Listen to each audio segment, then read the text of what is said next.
Sa wakas, magkakaroon na rin ako ng sarili kong kwarto. Ilang taon ko rin hiniling kila Papa na pagbigyan ako.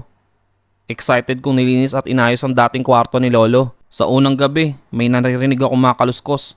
Pero habang tumatagal, ay masakit na siya sa tenga. Ramdam ko yung pagtama nung matulis niyang kuko sa may kahoy. Binuksan ko yung ilaw at sinipat ang buong kwarto pero wala akong nakitang kakaiba.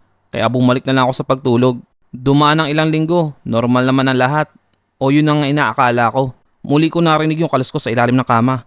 Hindi ko muna pinansin pero nang lumakas ay agad ko tong sinilip. Halos mahimatay ako nang makita ako mukha ni Lolo. Titig na titig, tagos sa kaluluwa. Pero ang mas nakakatakot ay nang bigla siyang ngumisi at naging pula ang mga mata niya.